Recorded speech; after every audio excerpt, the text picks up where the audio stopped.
Joining us now is Republican Congressman from California, David Valadao. He's a member of the House Appropriations and Budget Committee, so he's been in the thick of the spending process throughout the course of this year. Certainly the deadline is approaching. Sir, you're not considered a firebrand. You're not considered a show horse type on Capitol Hill. As you look at things right now behind the scenes, is there going to be a shutdown in 10 days?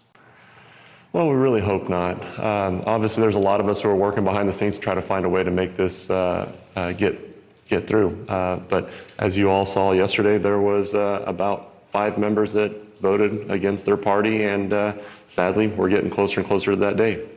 You know, to that point, you said something, you were quoted earlier this week, where you were talking about the appropriations process, the committee, and the work that they've done, and they basically made the point they're not even willing to support a defense appropriations bill.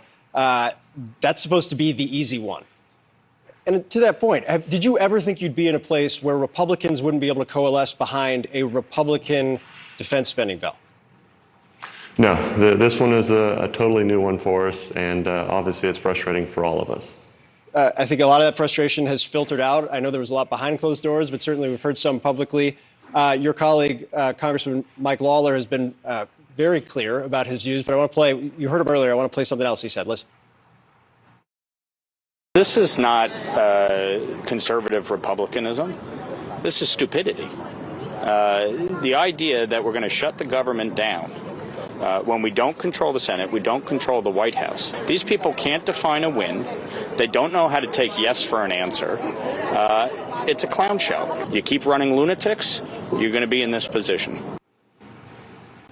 You're not known to be as fiery in how you describe your colleagues, but to that point, do you agree? Is his assessment kind of spot on in the reality right now? No, the reality is I think there's some members that probably will never, ever get to a yes, and I think we went into that knowing that, but we have to go through the motions. We have to try to pass the bills. And obviously they keep talking about continuing to move appropriations bills, but the same people who are saying that are the ones voting against the rule to bring the appropriations bills to the floor. And if we can't move appropriations bills to the floor, we have no other option.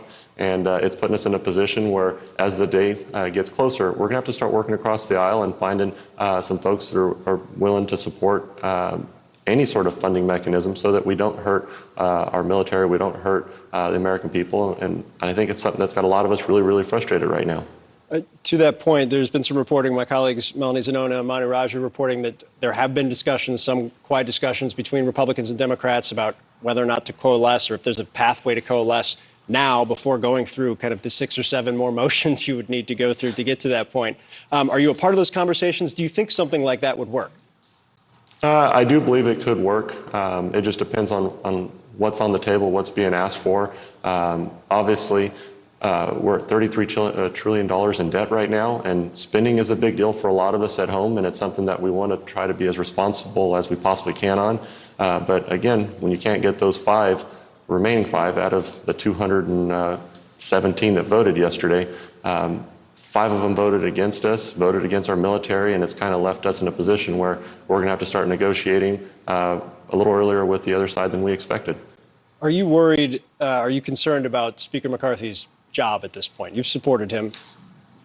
No, obviously I'm a big supporter of the Speaker. I think he's done a great job. I don't believe anyone could have done better. What's being asked of him is something that's just not attainable, and no matter what he does, there's going to be criticism. The problem is that there's such a small majority that they're in a position where they can play the types of games that you see yesterday. I mean, dropping pieces of legislation on the bathroom countertop.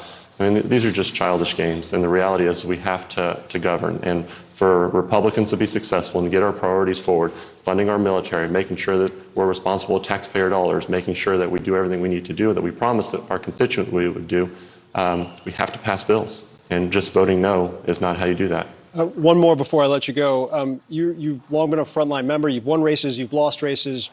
So all of your races have been tough with a lot of spending on both sides, from outside and on your campaign.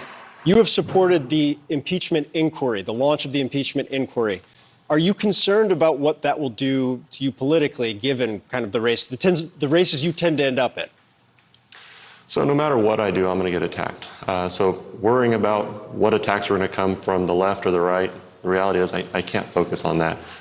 The races that I've run and won and lost, I mean, obviously they're frustrating, they're hard to go through, but as I've proven before, I'm not afraid to make tough decisions, even when it's against my own party. But obviously what we see going on in the White House and some of the situations with his son are extremely concerning. And I think the reality is I think the American people have to have trust in their elected leadership.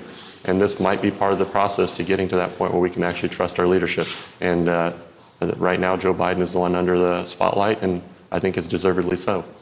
I think you guys are under the spotlight, too, at least for the next 10 days as well. Congressman David Valadao, we appreciate your time, sir. Thank you. Anytime. Thanks for having me.